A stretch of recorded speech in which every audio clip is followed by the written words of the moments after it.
сайн байцгаана хүргэлээ. Өдөрч та бидний татврын хуулийг мэдлэгийг дэвшүүлэх зорилгоор явуулдаг холбооны бүгд гэрүүн улсын хаан зайдлын сан, Монгол улсын хууль зүйн дотоод хэргийн яам, үндэсний татврын ерөнхий газар, UBS телевиз, тулгцэг телевизүүд хамтран явуулдаг татврын хууль сурталчилгааны цэцэд уралдаан нэвтрүүлгийн энэ удаагийн дугаар эхэлж байна хэрэгсэгчтэй. За тэгэхээр өнөөдөр манай Монгол улс маш хурцтай өгж байна. Тэгэхээр татвар оршиход төр оршихуй гэж эртний одоо эзэн Чингис хаанаас илэрхийлсэн үг байдаг.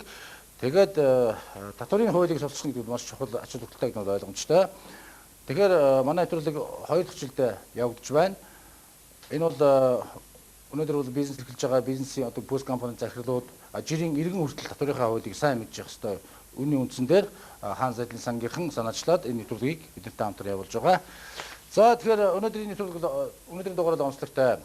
Урд нь манай нэвтрүүлэгт дандаа татврын улсын байцаагч нар оролцож байсан бол өнөөдөр ихтэй сургуулиудын оюутнууд, ирээдүйн мэргэжилтэнгүүд оролцож байна.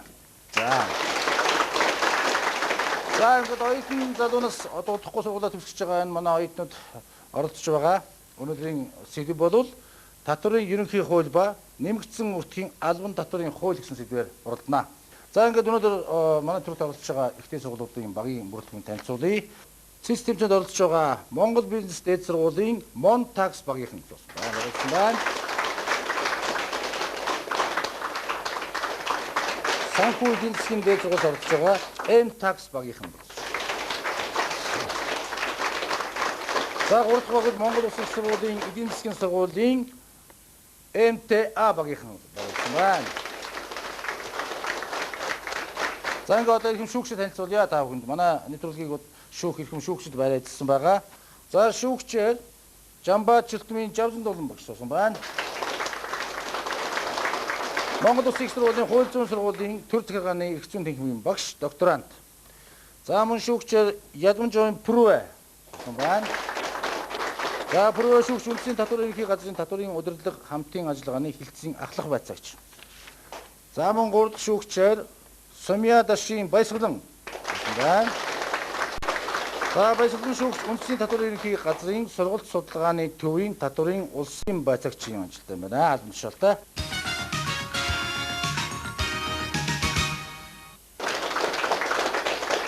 За багаагчаар Яндангийн мөнгөцөл гээд оюутан тасан байна.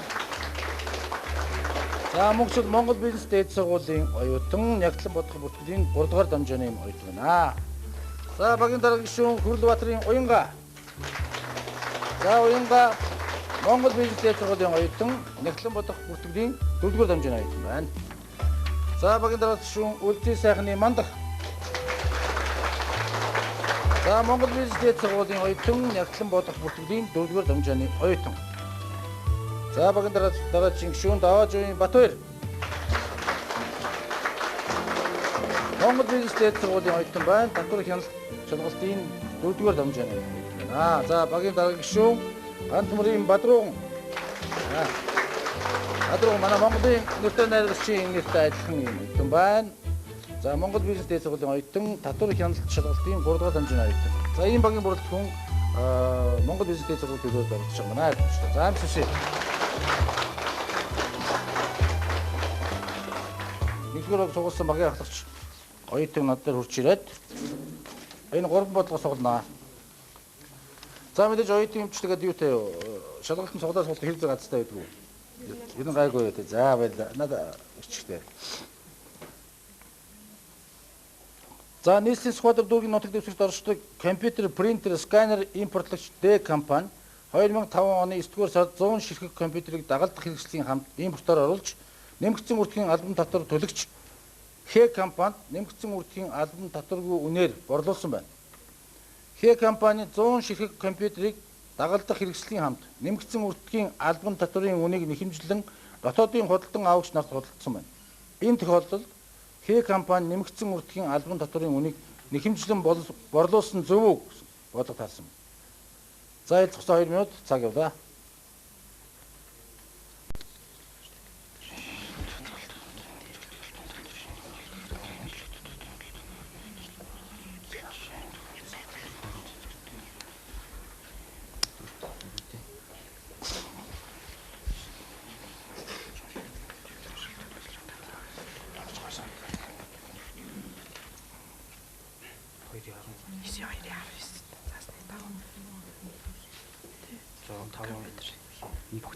За эдийн засгийн бизнес дэд сургуулийн хоёртнуудын хэлц хугацаа нь эхний 1 минут өнгөрлөө. Санаж байна. Юу цагцсан санаж байна.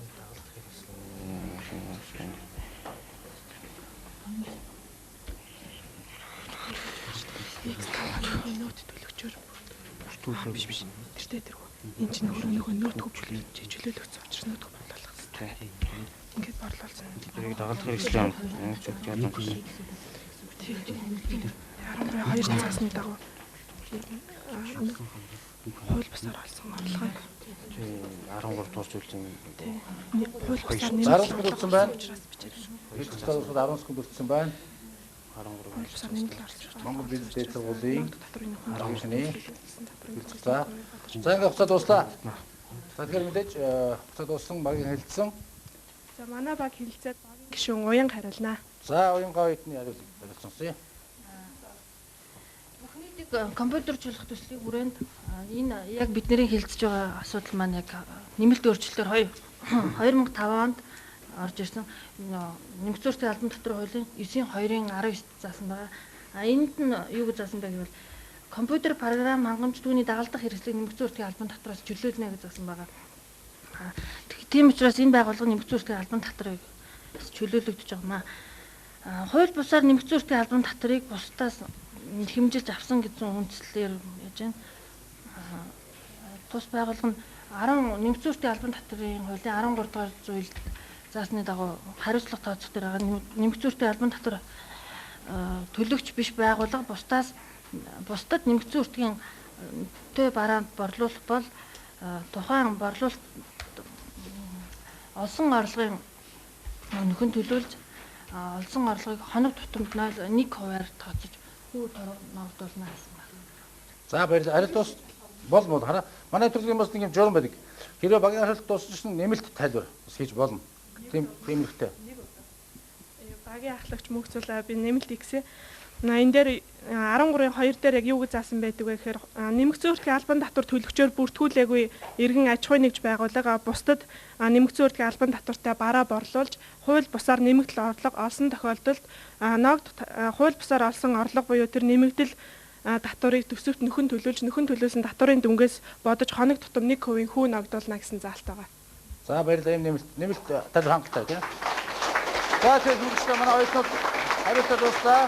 Тэгэхээр манай хамгийн чухал үе буюу ихэнх шүүгчдийн үнэлгээ. Эдийн засгийн бизнесийн дэд сургуулийн хоёртнуудын шүүгчдийн үнэлгээ. За 5 3 4 12 оноо. За энэ дээр бол Д компани компьютер одоо техник хэрэгсэл оруулж ирснийг нөөтөөс чөлөөлнө гэдэг дээр бол зөв хариултыг хэллээ. Тэгээд Д компани бол цааш нь нөөт төлөгч Х гэдэг компанид уг бараа бүтээгдэхүүнийг борлуулсан байгаа. Тэгээ Х компани цаашгаа тэрийг бол худалдан авагч нарт борлуулсан. Тэгэхээр Х компани нөөт төлөгч мөн болохоор зэрэг худалдан авагч нараас нөөтийг бол нэхэмжлэн авах эрхтэй гэдэг дээр буруу хариулт хэллээ. Тийм учраас 3 оноо гэсэн юм тийм ээ. Тодруулж нэг хэлье. Ер нь энэ дотоод энэ засгийн газрын хөтөлбөрийн чиглэлээр бол компьютерийг гаднаас оруулж ирэхэд нь хөнгөлж байгаа. Харин дотооддоо нүт төлөгч компаниуд компьютер, сканер, принтерийг одоо худалдан борлуулж байгаа бол түүнээсээ нүт төлөх юм шүү гэдгийг одоо практик сайн ойлгох хэрэгтэй байна. Харин бүгднгийн ингээд одоо чөлөөлсөн юм аа гэдэг үндэслэл практикт байгаад байгаа байхгүй юу? Өгөхгүй манайх одоо энэ засгийн газрын хөтөлбөрөөр эн чинь чөлөөлөгдсөн, импортлсон бараа байна гэдэг ингээд нүтийнхээ татварыг өгөхгүй байгаа компаниуд байна. Ийм учраас энийг ялгах салгах үүднээс энэ хүү бодлогыг зохиосон юм аа. Энэ дээр одоо тодруулж хэлмээр байна. За баярлалаа. Шүүгчийн тайлбарыг сонслоо. Ерөнхийдөө манай төрөл тавьж байгаа бодлогод бол та бидний амьдралд өдөр тутам тохиолддог. Та бид иргэд бүс гам захирлууд бизнес эрхэлж байгаа бүх хүмүүс заайлшгүй мэдж явах зорилгоор явагддаг гэдгийг би бас дахин хэлмээр байна. Маш одоо бидний амьдралд тохиолддог сонирхолтой бодлого зохиогдсон байна.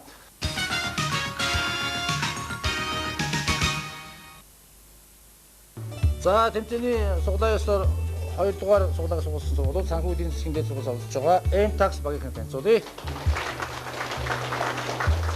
M-Tax багийн ахлагчаар Инх тайвны Жавзан Дулам.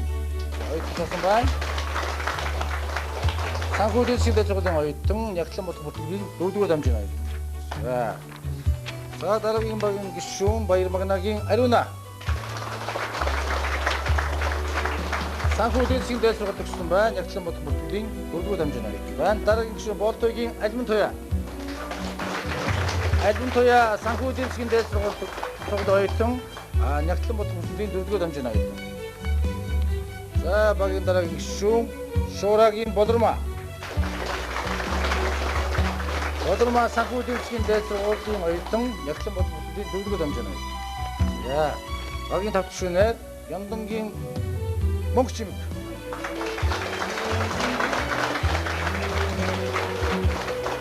Санхүү дэвсгэн дэвсгэн оюутан Нягтлан Бодох бүртгэлийн 4-р дамжин оюутан. За ийм багийн бүртгэгчтэй санхүү дэвсгэн дэвсгэн эм такс багийн оролцсон бил болсон байна гэжтэй. За ингээд 2 дугаар суглаа сугалсан эдийн санхүү дэвсгэн дэвсгэн багийн ахлагчийг яаж удаарж байна. За хөтлөгч нь заамж төсөө. Гишүүдтэй үйлчлдэг энэрл нэртэй төрийн бус байгууллага дөрвийн зорилгоо хэрэгжүүлэх үүднээс Монгол Улсын гайлын хилээр 45 сая төгрөгийн үн бүхий бараа импортоор оруулж гайлын байгууллагад нэмэгдсэн үрдэхийн албан татвар төлжээ. Хэсэг хугацаа өнгөрсөхийн дараа татварын албанаас тухайн байгууллагыг дуудаж дээрх орлогод 80% таргуул тавьж нэмэгдсэн үрдэхийн албан татвар төлөгчөөр бүртгүүлэх шаардлага тавьжээ. Энэхүү шийдвэр хууль зүйн үндэстэй юу гэсэн бодлого тарсан байна. За цагаарлаа. Амжилт хүсье.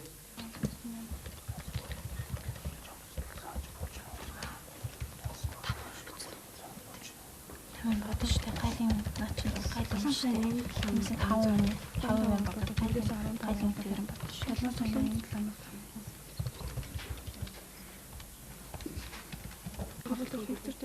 бүртгүүлэх шаардлага. Юу бүртгүүлэх орлого хүртэн бүтлээд бүртгүүлэх байх юм бол 8% тавх бол ногдвол. Гаран 3 штрих нэг байхгүй юу? 3 штрих нэг заасан таах шүү дээ. Тийм. Энэ татвар төлөвч байгуулах юм гэж байна тийм. Хууль зүйн үндэслэлтэй юу гэж тийм. Төрийн бас болох татвар төлөвч байгуулах юм уу? Тэгтээ бүртгүүлэх юм шүү. Бүртгүүлэх. Бүртгүүлэх талаар 4-ийн галын албан. 4-ийн хэдүүлээ. 4-ийн 1 4-ийн 1 заснаар сая хүрч ижил бүртгэл шүү дээ. Төлөвч мөн байсан биш байсан гайлын байгууллагад импорт төлнө. Гэхдээ татвар төлнөлээ. Тийм. Харин нэмэн болгосон гэдэг үсэн. Төлөвч мөн тавьсан гэж хэлсэн. Бүртгүүлэх учраас талбар хийсэн. Тийм чинь борлуулалт хийгээд үзвэл импортоор оруулж ирсэн. Борлуулсан нь төлөв биш. Хэрэг борлуулсан байх юм бол Хариулт дурсан байх шүү. Энэ хавилаар юм. Борлуулаад зүгээр оруулсан бол тооцож. За баярлалаа хэлж байна. Тэгэхээр манай төрд оролцож байгаа эдийн засгийн дэд сургуулиас оролцож байгаа багийнхан санхүү эдийн засгийн дэд сургуулийн багийнхан хариулт сонсъё. Хэлцэгтэй дууссан. Энэ гишүүдтэй үйлчлдэг энэрл нэртэй төрийн бас байгууллага дөрмийн зорилгоор хэрэгжүүлэх үүднээс Монгол Улсын гайлын хилээр 45 сая төгрөгийн үн бүхий бараа импортоор оруулж ирсэн байна. Тэгээд энэ бараанд бол импортоор оруулж ирэхэд нь импортын татвар гайлын нөгд авах нь бол зүйтэй. Гэхдээ энэ нь цааш нь худалдан борлуулах зорилгогүйгээр гишүүдийнхаа хэрэгцээнд зориулж байгаа учраас энэс нүүд авах нь буруу юм аа. Тийм учраас энэ хууль зүйн энэхүү шийдвэр нь 13 нэмэгдсэн үртгийн албан татварын штрих 1-ийн 13-ийн 1-т заасан байдаг энэ хариуцлагыг бол тооцох учиргүй юм аа. Импортоор бараа оруулж ирж байгаа ямар ч байгууллага байсан ийм нөгд төлдөг. Гэхдээ тухайн тэр бүтээгдэхүүнээ оруулж ирээд цааш нь зарж борлуулаагүй учраас энийг юу яах нь буруу юм аа. Ихэмжилж авах нь буруу. Хариулт дуусна уу? Нэмэлт тайлбар хэрэгтэй юу? Нэмэлт тайлбар хийж болно багийн аль нэг гишүүдээс. Хариулт хангалттай гэж үзэж байгаа бол хангалттай юу тийм ээ? За баярлалаа. За манай хөтөлбөрч шүүгчдийн хүндэгэ 5. За 15 оноо авч чадсан байна. Үнэхээр маш амжилттай байсан хамгийн дээд оног баттай авч чадлаа. Санхүү эдийн засгийн дээд сургууль нь 1924 онд гайлын төр сургууль нэртэйгээр байгуулагдсан Монголын ууган ихтэй сургуулиудын нэг бөгөөд улс орныхоо хөгжлийн бүх үе шатанд нэгтлэн бодох бүртгэл, санхүү, банк, гайл, татвар, даатгал, үнд цас, удирдлага, менежмент, борлуулалт, сурталчилгаа, маркетингийн тогтолцоог үүсгэн хөгжүүлэхэд онцгой хувь нэмэр оруулсаар ирсэн юм. Тус сургууль мэрэгжлийн 5 хөтөлбөр 6 техниктэйгээр үйл ажиллагаагаа явуулж, өдрийн хөтөлбөрөөр нэгтлэн бодох бүртгэл, банк санхүү, бизнес судлал, бизнесийн эдийн засагч, мэдээллийн системийн менежмент мэрэгчлэр бизнесийн удирдлагын бакалаврын зэрэгтэй мэрэгжилтнийг 4 жилийн хугацаагаар сурган бэлтгэж байна. Мөн ичнээ, бям гаригийн болон оройн хөтөлбөрөөр эдийн засгийн тусгай дунд болон эдийн засгийн бус бакалаврын зэрэгтэй хүмүүст нэгтлэн бодох бүртгэл, банк санхүү, бизнесийн удирдлагын мэрэгжил олгох бакалаврын сургалт явуулж байна. Бизнесийн удирдлагын магистрийн зэрэг олгох дотоодын болон бүгд найрамдах Солонгос улсын хаан дооны глобал их сургуультай хамтарсан олон улсын хөтөлбөрөөр бизнесийн удирдлагын магистрийн зэрэг олгох сургалтыг явуулж байна. Тус сургуулиас төрөн гарсан мэрэгжилтнүүд нь өөрийн улс болон гадаадын зарим улс орнуудад нэгтлэн бодох бүртгэл, бизнесийн удирдлага, банк санхүүгийн мэрэгчлэр амжилттай ажиллаж байна. Тус сургууль нь нийтдээ 77 багштай бөгөөд тэдгээрээс докторийн зэрэгтэй 5, магистрийн зэрэгтэй 65 багш ажиллаж байгаагийн нэлээд нь докторантурт суралцж байна. Сургуулийн эрдэмтэн багш нар сургалтын ажлын зэрэгцээ, нэгтлэн бодох бүртгэл, банк санхүү, эдийн засаг, бизнесийн эрх зүйн чиглэлээр аж ахуйн нэгж байгууллагуудад зөвлөгөө өгөх сургалт семинарыг зохион байгуулах, судалгаа шинжилгээний ажил хийх гэх мэт өргөн хүрээтэй ажлуудыг хийдэг юм. Нэгтлэн бодох бүртгэлийн хөтөлбөрөөр өмчийн бүх хэлбэрийн аж ахуйн нэгж байгууллагын нэгтлэн бодогч, татврын болон нийгмийн даатгалын байгууллагад татврын байцаагч, нийгмийн даатгалын байцаагч, аудитын байгууллагад туслах аудитор хийх чадвартай мэрэгжилтнүүдийг бэлтгэн гаргаж байна. Нэгтлэн бодох бүртгэлийн хөтөлбөрийн оюутнууд нэгтлэн бодох бүртгэлийн улсын 8 удаагийн олимпиадад 2 удаа алтан медаль, 5 удаа мөнгөн медаль, 1 удаа хүрэл медаль авч ирсэн нь тэдний амжилтыг илтгэнэ. Хүүчид, эдийн засагчид, засгийн газрын ерөнхий сайдууд, депутатууд, сүүхэтэй бизнесийн удирдлагын менежерүүдийг төрүүлж байна. Манай төгсөгчид бидний бахархал. За хүүхдээ манай төлөв шүлжтэнд явж байна. Тэгэхээр та бүхэнд нэг зүйл хэлэхэд манай амьтан дугаар онцлогтой. Яг гэвэл нэг өрмөц орчин бүхий нэгэн манай үзэгч та бүхний үргэлжлэх тустай нэг газар бичлэг хийж байна бол 3 дугаар хоол байдаг. 4 дугаар хоол байдаг. Од киночдрын доор байлдаг. Өрмөц орчин бүхий Open Center. Open Center-ийн хамт олондоо баярлсныг хэлчихье.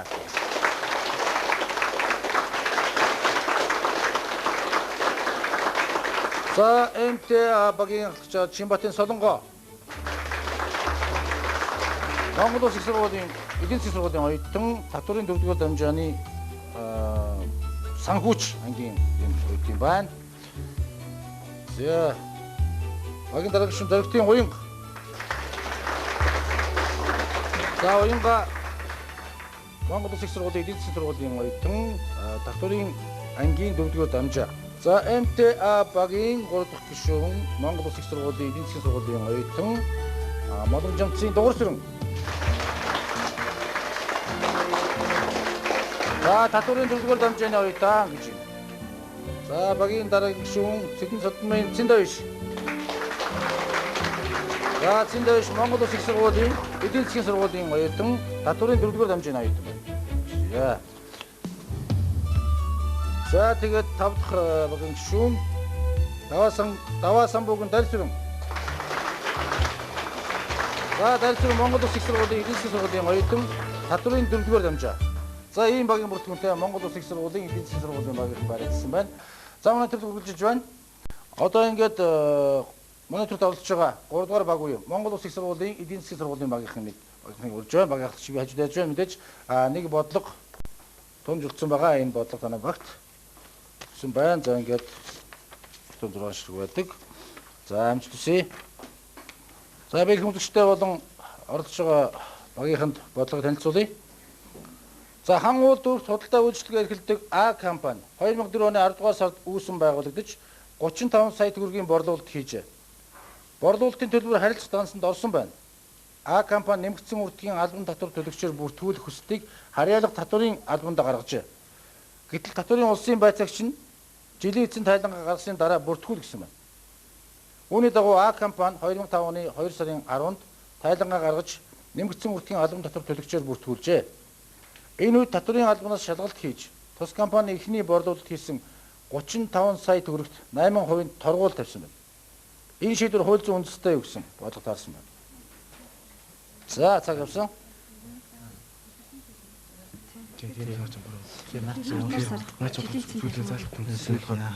Тэгэхээр энэ ч угаасаа 3 дахь зүйл заасан нь бол энэ чинь гол хэмжээ нэг төлж байгаа тий 10 сая төгрөсөн өдөр гэж байгаа шүү дээ тий.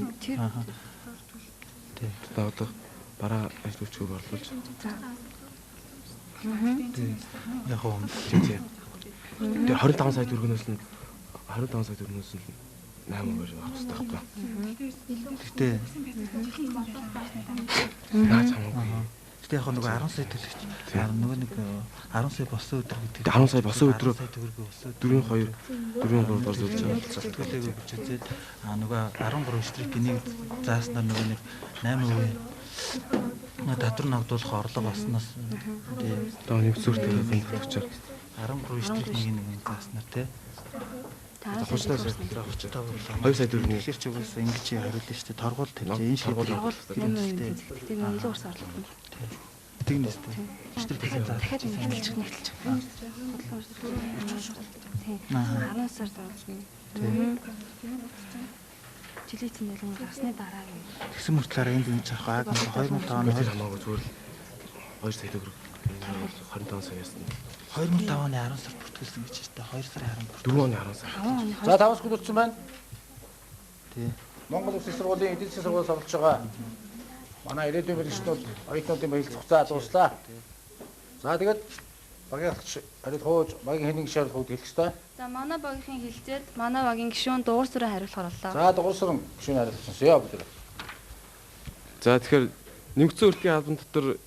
нэмэгдсэн үртгийн албан татварын тухай Монгол Улсын хуулийн 3 дугаар зүйл зааснаар бол нэмэгдсэн үртгийн албан татвар ногдох бараа үйлдвэрлэж үйлчлэгээ үзүүлсэн хуулийн этгээдийн нэмэгдсэн үртгийн албан татвар ногдох борлуулалтын орлогын хэмжээ 10 сая төгрөгт хүрсэн өдрийг нэмэгдсэн үртгийн албан татвар төлөгч болсон өдөр гэж үзнэ гэж заасан байгаа. Тэгээд мөн энэ хуулийн 4.2 ба 4.3 дугаар зүйл 3 заасны дагуу энэ компани нэмэгдсэн үртгийн албан татвар төлөгчөөр бүртгүүлэх ёстой байсан. Энэ хуулийн 13 штик зүйл заасны дагуу нэмэгдсэн үртгийн албан татвар төлөгчөөр бүртгүүлбэл зохих хуулийн этгээд халаалт татварын албандаа бүртгүүлж гэрчлэгээ аваагүй бөгөөд бүртгүүлбэл зохих хугацаанаас хойш үйл ажиллагаа явуулж орлого олсон нь тогтоогдвол бүртгүүлээгүй хугацаанд олсон орлогоос нэмэгдсэн үртгийн албан татвар ногдох орлогын 8% тэмцэх хэмжээний торгуул ногдуулна гэсэн байгаа. Заасан байгаа. Тийм болохоор энэ манай багийн шийдээд 35 сая төгрөгнөөс биш бүртгүүлээгүй хугацаанд олсон орлогын буюу 25 сая төгрөгийн орлогод нь 8% торгуул ногдуулна гэж үзэж байгаа. Тэгээ хэрвээ энэ байгууллага маань хэрвээ нэмэгдсэн үртгийн албан татвар төлөгчөөр бүртгүүлсэн байх юм бол энэ хуулийн 11-р зүйл заасны дагуу худалдан авсан бараа гүйцэтгсэн ажил үйлчилгээндээ нэмэгдсэн үйлчилгээнд төлсөн нэмэгдсэн үртгийн албан татварын хасалт хийх боломжтой байх байсан. За баярлалаа. Хариулт дуусна. Нэмэлт тавьдар хэрэгтэй гэж үзэж байна. Тэмцээн 4-9-оор хангалттай хариулсан гэж үзэж байна уу? Хийхгүй. За баярлалаа. Тэгэхээр эхний шүүгчдийн хүндлээ Монгол Улсын сургуулийн эдийн засгийн сургуулийн багийн хүндлээ 4-5-5-14 оноо. За бас өндөр оноо авчихсан байна.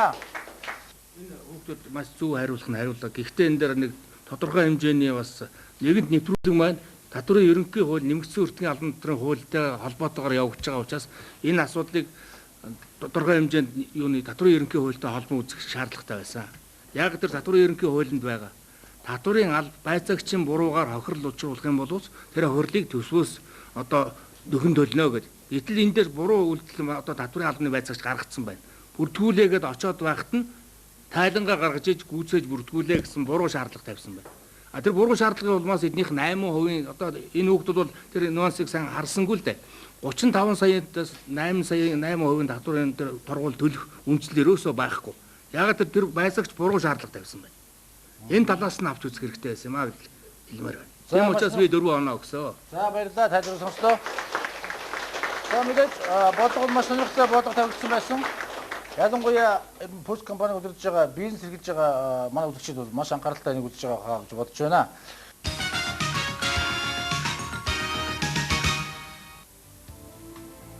Монгол бизнес дээд сургууль нь 1991 онд байгуулагдсан төрийн бус өмчийн анхны дээд сургууль юм.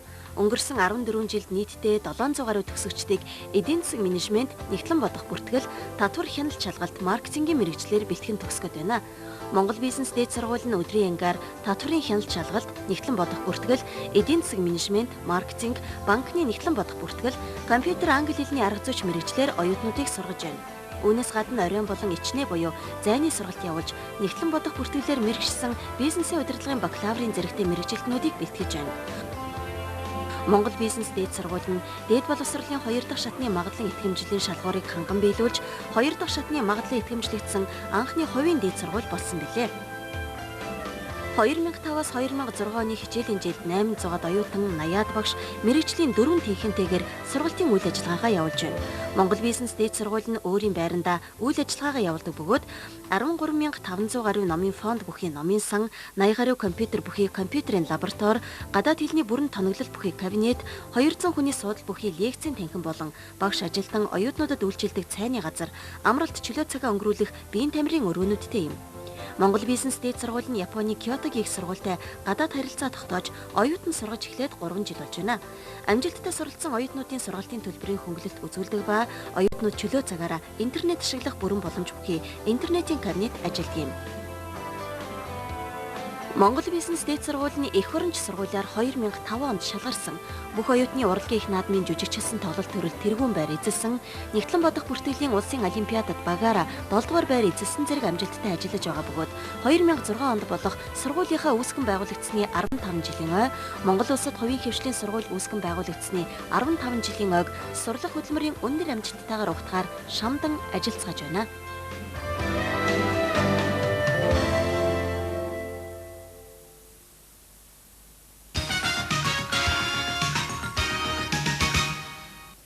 За тэгэхээр үзэгчдээ манай төргийн 2 дугаар шатны тэмцээн эхэлж байна. Тэгэхээр 2 дугаар шатны тэмцээн бол маш чухал байдаг. Энэ бол ер нь багийн ахлагч нарын асуулт. Багийн ахлагч нар хэр зэрэг заагдж байгаа хичээлийг хэр зэрэг тавигдсан асуултанд хариулах нь гэдгээс хэр зэрэг багтаа өндөр оноо авах вэ гэдгээс шалтгаална. Манай тэмцээн бас ийм өрсөлдөөнд явагддаг. За ингээд багийн ахлагч санхүү Монгол бизнес дээд сургуулийн багийн ахлагч би хажууд өрөө. За энд 3 бодлого байгаа. Энэ гол нэг нь цуглаж байна тийм ээ. Монгол бизнес дээд сургуулийн багийн ахлагчид таас асуулт. Цагдаагийн ерхий газраас тодорхой гэрээний дагуу Орос улбаны улсаас 50,000 Америк доллараар үнэлэгдэх бороохой, нулимс асгаруулагч гэх мэт багаж хэрэгслүүдийг импортоор оруулж ирсэн байна. Энэ тохиолдолд нэмэгдсэн мөрдгийн албан татвар хэдийг төлөх вэ гэсэн асуулт таарсан байна. За надад амжилтсая. Цаг явуулаа.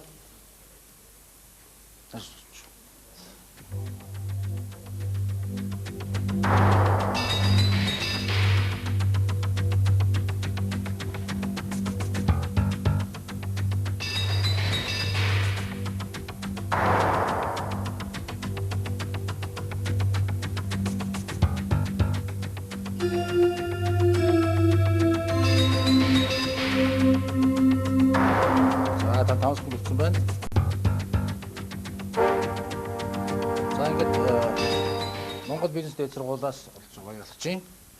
Хариулт. Энэ асуултанд болохоор нэмэгдсэн үртгийн албан татварын хуулийн 9-ийн 2 дугаар зүйл заасны дагуу нэмэгдсэн үртгийн албан татвараас чөлөөлөгдөх бараа гэдэгт орно. Энд болохоор юу гэж заасан байдаг вэ гэхээр улсын аюулгүй байдлыг хамгаалах цэрэг цагдаагийн шүүхийн шийдвэрийг биелүүлэх зэрэгтэй холбогдсон зэвсэг техник хэрэгслийг бол нэмэгдсэн үртгийн албан татвараас чөлөөлнө гэж заасан байдаг учраас энэ цагдаагийн ерөнхий газрын оруулж ирсэн эдгээр техник хэрэгслүүдийг бол нэмэгдсэн үртгийн албан татвараас чөлөөлнө. За баярлалаа. Маш сонирхолтой асуулт гарсан. 5. За 15 оноо. За баярлалаа. За. Багтаа мөдөд оног авчихлаа. За тэгээд санхүү эдийн засгийн дэд сургуулиас орж байгаа багийн ахлагч би хажууд орж байна. За энэ асуултыг сонголоо. За. барьцаалан зээлдүүлэх үйл ажиллагаа явуулдаг энэ компани иргэдэд зээл олгож зээлийн хүүгийн орлого нь 16 сая төгрөг хүрсэн бол нэмэгдсэн үртгийн албан татвар төлөгчөөр бүртгүүлэх үү гэсэн. За энэ бол бидний амьдралд байдаг маш сонирхолтой асуулт тавьсан байна. Таны бодох хугацаа эхэллээ.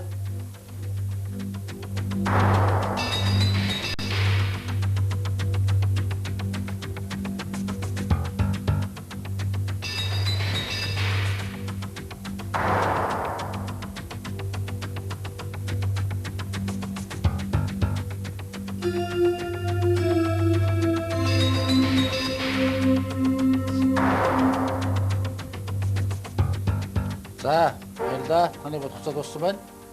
За мэдээж тань таасан асуулт бол иргэд бидний өдөр болгонд тохиолж байдаг. Барьцаалан зээлдүүлэх үйлчлэгээ гэдэг бол үнэхээр маш их өргөн үйл ажиллагаа болдог юм байна. Байгууллага. За, хариулт сонсъё. За, барьцаалан зээлдүүлэх үйл ажиллагаа явуулдаг энэ хязгаарлалтанд хариуцлагатай компани иргэдэд зээл олгож зээлийн хүүгийн орлого нь 16 сая төгрөг хүрсэн байна гэж байна, тий. Тэгэхээр энэ нэмэгдсэн үртгийн албан татварын 9-2 заасны дагуу санхүүгийн үйл ажиллагаа чөлөөлөгддөг. Нэмэгдсэн үртгийн албан татвараас чөлөөлөгддөг. Тийм учраас нэмэгдсэн үртгийн албан татвараар чөлөөлөгддөг учраас нэмэгдсэн үртгийн албан татварын төлөвчөөр бүртгэгдэх шаардлагагүй гэж үзэж байна. За баярлалаа. Баярлалаа. За хамгийн одоо гол мөчүүд 12 оноо. 12 оноо. За 3 шүгч гурвуулаа саналдагт оноо өгсөн. Нэгэн тодтгон хэлж ярьсан бол илүү оновчтой байсан. Санхүүгийн үйл ажиллагаа чөлөөлөгддөг гэж хуулинд байхгүй. Санхүүгийн үйлчилгээ чөлөөлөгддөг гэж байдаг. Үйлчилгээ дотроо бол барьцаалан зээлдүүлэх үйлчилгээ чөлөөлөгдөх юм аа. Түүнээс гадна энэ 9-2-ын 9-1-ийн нэг л зааснаар бол энэ нөтийн зээл олгох үйлчлэгийг нөтийн албан татвараас чөлөөлөх юм а гэдгийг тодотгон хууль зүйн үндэслэлээр хэлсэн бол илүү их ач холбогдолтой байх бай да. Тийм учраас 4 оноо тавьсан байна. За баярлалаа тайлбар сонслоо. За 12 оноо авч чадсан багтаа. За ингээд хүмүүстээ Монгол Улсын их сургуулийн эдийн засгийн сургуулиас олж байгаа МТА багийн анхлагч хожид орж байна. За тань тарс асуулт бол нэмэгдсэн үртгийн албан татвараас чөлөөлөх нэмэгдсэн үртгийн албан татварыг 0%-аар ногдуулах хоёр ялгаатай ойлголт мөн үү? Түүний хууль зүйн үндслийг тайлбарлана уу гэсэн асуулт таарсан байна. За танд амжилтсыг таны бодох хугацаа эхэллээ.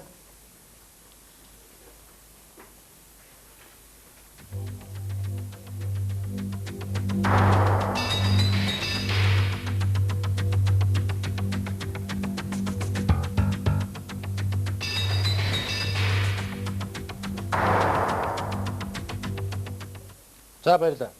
Нэг минут болсон байна. Ингээд хариулт сонсъё. За нэмэгдсэн үртгийн албан татвараас чөлөөлөх нэмэгдсэн үртгийн албан татварыг тэг хуваар ногдуулах хоёр ялгаатай ойлголттой үү гэсэн байна. За ингээд тус нь ойлголтын тайлбарлсан дээр гэж үзэж байна. За нэмэгдсэн үртгийн албан татварын тухай хуулийн 8 дугаар зүйл зааснаар Монгол Улсын нутаг дэвсгэрээс бараа худалдах зорилгоор гадагш нь экспортлох. Гэхдээ энэ экспортлж байгаа бараа маань гайлын байгууллагаар нотлогдсон байх шаардлагатай. Мөн түүнчлэн Монгол Улсын нутаг дэвсгэрээс гадаад улс руу, гадаадаас Монгол улс руу, гадаад улсаас гадаад улс руу зорчигч болон ачаа тээврийн үйлчилгээ явуулах. Түүнчлэн Монгол Улсын нутаг дэвсгэрээс гадна үйлчилгээ явуулах. Олон улсын тээврийн хөлөгт үйлчлэгээ үзүүлэх гэх мэт үйл ажиллагаа явуулдаг аж ахуйн нэгж байгууллага маань нэмэгдсэн үртгийн албан татвар төлөгчөөр бүртгэгдсэн тохиолдолд тэггүй хэмжээгээр татвар ногдуулна. За чөлөөлөхийн тухайд гэх юм бол нэмэгдсэн үртгийн албан татварын тухай хуулийн 9-р зүйл заасан бараа ажлын үйлчлэгийг татвараас чөлөөлдгөө. Жишээ нь гэх юм бол санхүүгийн үйлчилгээ, боловсрол, эрүүл мэндийн үйлчилгээнүүд бол хамаарагдаж болно. За энэ хоёрын яг ялгаа юу вэ гэхээр нэмэгдсэн үртгийн албан татварын тэгээд тэггүй хэмжээ гэдэг маань болохоор татвар ногдуулж байна гэсэн үг. Харин чөлөөлж байна гэсэн ойлголт бол биш. Энэ хоёр л ялгаатай ойлголт. Нэмэгдсэн үртгийн албан татварын тэггүй хэмжээгээр татвар ногдуулсан бараа ажлын үйлчилгээний худалдан авалтанд зарцуулсан нэмэгдсэн үртгийн албан татварыг нэмэгдсэн үртгийн албан татварын тухай хуулийн 11-р зүйл заасны дагуу хасалтыг хийж өгөх ёстой. Харин нэмэгдсэн үртгийн чөлөөлөгдөж байгаа бараа ажлын үйлчилгээний худалдан авалтанд зарцуулсан нөөтөнд л хасалт хийгдэхгүй. За Монгол Улсын эдийн засгийн багийн маш тодорхой тайлбарлалаа. За багшаа дээр нэг асуултаа тав. За үнэхээр маш манай үзэгчид анхаарсан баг. Багийн ахчид үнэнхээр маш тодорхой хариуллаа.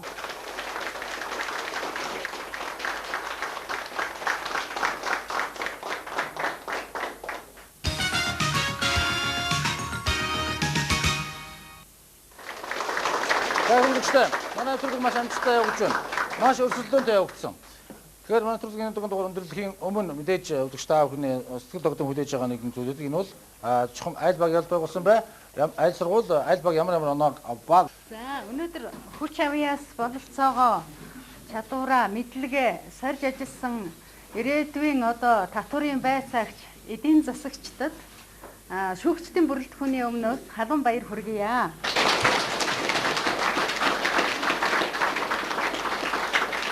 Энэ нэвтрүүлэг их чухал онцлог нэвтрүүлэг. Яагаад гэвэл Монгол улсын их хурлаар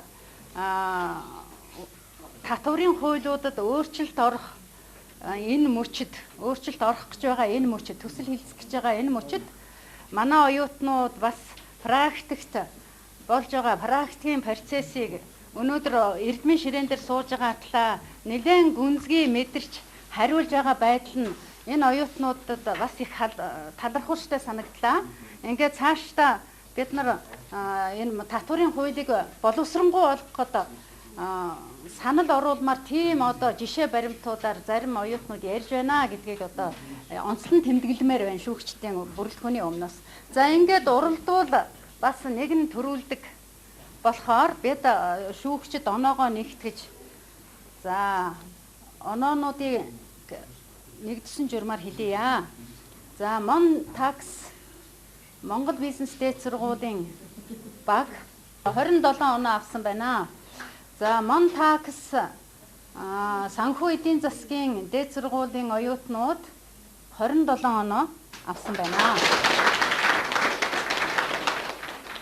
За Монгол Улсын их сургуулийн MTA Монгол Улсын их сургуулийн татварын анги гэж одоо бас нэр томьёогоо нэлээд тодотгож хэлээд байгаа энэ анги энэ баг 29 оноо авч тэргүүн байрлаа.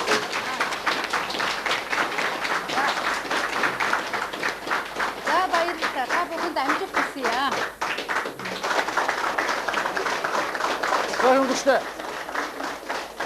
Өдөрч та бидний татварын хуулийн суралцах зорилгоор татварын хуулийн мэдлэг дэвших зорилгоор явуулдаг манай цэс нэвтрүүлгийн энэ удаагийн дугаар оюутнуудын дунд маш амжилттай дуслаа.